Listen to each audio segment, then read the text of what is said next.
Oke baik, Assalamualaikum warahmatullahi wabarakatuh Bapak Ibu Guru yang terhormat. Kembali lagi di channel Guru Abad 21, channelnya para guru Indonesia. Konsisten menyampaikan info valid, komitmen melawan berita hoax. Nah, akhirnya Bapak Ibu, pemerintah nih mulai mengumumkan tanggal pencairan gaji 13 Bapak Ibu ya, sesuai ketetapan Presiden nomor 9 2026. Jadi kita ketahui Bapak Ibu, penerima gaji 13 ini ada dua. Yang pertama pensiunan PNS, kemudian ASN aktif. Nah, kita mulai dari untuk pensiunan PNS Bapak Ibu, itu sudah ada pengumuman dari Taspen ya, selaku yang menyalurkan bahwa gaji 13 itu cair mulai tanggal 2 Juni ya. Sekali lagi ini untuk pensiunan. Sebentar kita bahas untuk ASN aktif termasuk guru-guru. Ini ada edaran resmi dari Taspen Bapak Ibu ya, berdasarkan peraturan pemerintah nomor 9 tahun 2026 dan seterusnya. Poinnya di sini pembayaran gaji 13 kepada penerima pensiun dan penerima tunjangan ya tahun 2026 itu paling cepat dimulai tanggal 2 Juni 2026. Jadi Bapak Ibu kalau ada suami atau istri atau family yang pensiunan PNS, ini boleh dikabarkan bahwa dari Taspen sudah mengumumkan bahwa mulai tanggal 2 Juni itu pencairan gaji 13 Bapak Ibu ya. Nah, bagaimana dengan ASN aktif? ASN aktif termasuk dalam hal ini guru-guru ASN, itu pencairan gaji 13 tidak satu pintu Bapak Ibu. Berbeda dengan pensiunan, itu satu pintu dari Taspen. Ya, kalau ASN ini melalui masing-masing pintu pemerintah daerahnya Bapak Ibu, karena yang mencairkan adalah pemerintah daerah masing-masing Bapak Ibu. Dengan demikian biasanya akan berbeda tanggal-tanggal pencairannya. Ini Bapak Ibu kita cek ya, yang tahun lalu tahun 2025 ini sebagai jejak digital ya, postingan dari rekan-rekan guru, itu ada yang tanggal 6 Juni menyampaikan bahwa gaji 13 di daerahnya cair. Ada juga di sini postingan tanggal 2 Juni 2025 ya.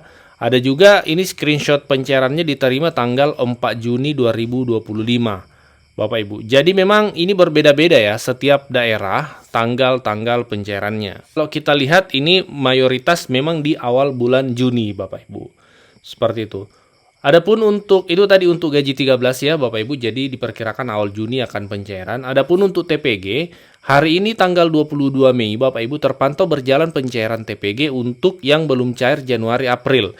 Jadi Bapak Ibu yang belum cair Januari April tapi sudah terbit SKTP, silahkan dicek Bapak Ibu, bisa jadi Bapak Ibu termasuk yang sudah cair.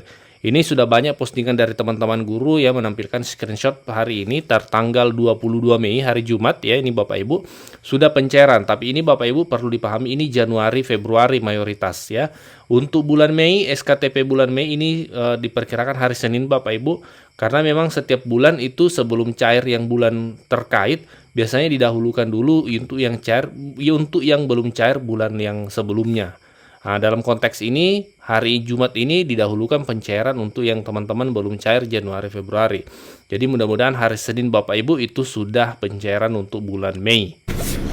Gaji ke-13 ASN sesuai dengan PP 9 2026, targetnya sebesar 55 triliun.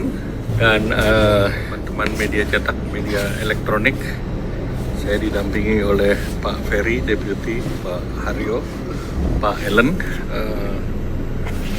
terutama terkait dengan pengumuman dari hasil BPS yang tadi diumumkan jam 11. Kita lihat di tengah dinamika global yang masih mencari keseimbangan baru, ekonomi Indonesia tumbuh baik di luar ekspektasi dari berbagai lembaga, di mana di kuartal pertama pertumbuhan ekonomi kita mencapai 5,61%. Nah, pertumbuhan kita yang 5,61% ini adalah tumbuh di atas beberapa negara G20. Memang dari G20 ini yang belum keluar India, tetapi di antara negara yang keluar termasuk China, Singapura, Korsel, Arab Saudi, Amerika Serikat, kita yang tertinggi. Nah, pertumbuhan ini merupakan pertumbuhan yang memang pemerintah siapkan dengan berbagai kebijakan, terutama dalam rangka kemarin Hari Raya Lebaran. Kemudian kalau kita lihat konsumsi rumah tangga masih menjadi penggerak utama dengan pertumbuhan 5,52%, dan ini semakin menegaskan bahwa momentum daripada Ramadan dan Idul Fitri serta pelepasan mobilitas itu meningkat dengan tinggi. Di kuartal pertama juga kita lihat belanja pemerintah tumbuh tinggi di angka 21,81%, di mana ini angkanya sekitar 815 triliun. Ini di atas rata-rata historis dan tentu ini didorong oleh beberapa program belanja kementerian lembaga termasuk MBG sampai dengan Maret 51 triliun. Kemudian stimulasi daripada diskon tarif, THR dan untuk ASN realisasi sebesar 51,65 triliun serta dari pihak swasta maupun ojol. Kemudian indikator ekonomi terkini juga prospeknya positif, yaitu inflasi di bulan April ini sebesar 2,42%, kembali dalam bentangan 2,5 plus minus 1%. Kemudian indeks keyakinan konsumen di angka 122,9. Kemudian neraca dagang juga di angka 3,32 billion, dan ini surplus 71 bulan berturut-turut. Dari posisi credit growth, ini dana pihak ketiga juga meningkat ke 13,55% secara year on year, dan pertumbuhan kredit sebesar 9,49% secara year on year juga. Nah, kalau kita lihat indikator sosial juga terus membaik.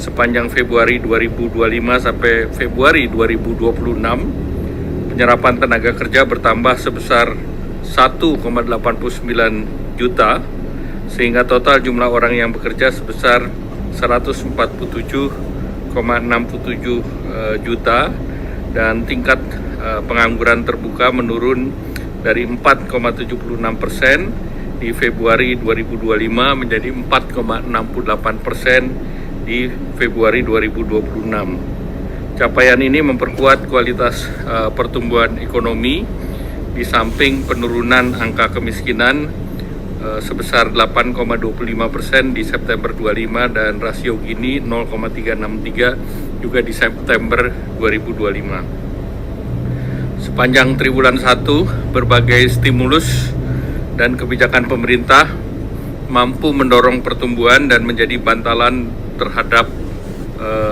dampak gejolak global, yaitu salah satunya adalah diskon tarif transportasi di Idul Fitri. Penumpang kereta api ekonomi naik sebesar 7,6% secara year on year, angkutan laut naik 2,56% year on year, angkutan penyeberangan naik 13,7% year on year, dan realisasi subsidi sebesar 169 miliar. Dari kredit program KUR di kuartal pertama, capaiannya adalah 96,18 triliun, dan ini merupakan 34,41% daripada target. Kemudian kredit Al-Sintan itu 55,92 miliar, ini 23,19% dari target. Kemudian kredit industri padat karya sebesar 82,93% atau 15% dari target, dan kredit program perumahan mencapai 14,92 triliun, dan ini 42,89% dari target.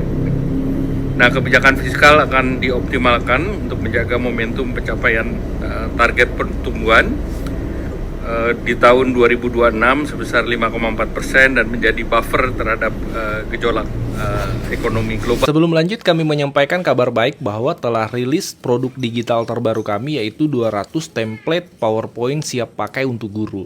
Guru-guru kan sering tuh butuh PowerPoint untuk memaparkan materi di kelas. Namun kadang bingung karena PowerPoint-nya kurang menarik, flat, dan tidak variatif. Nah, 200 template PowerPoint siap pakai ini akan membantu guru-guru sehingga Bapak Ibu tidak perlu mendesain dari awal, sudah ada template-nya, tinggal Bapak Ibu sesuaikan. Ini cocok untuk semua jenjang ya, mulai dari TK, SD, SMP, SMA sederajat Bapak Ibu. Jadi Bapak Ibu cuma sekali beli bisa dipakai seterusnya sampai Bapak Ibu pensiun. Jadi silahkan dipesan 200 template PowerPoint siap pakai untuk guru ini di nomor WA admin kami 0823 1332 0383.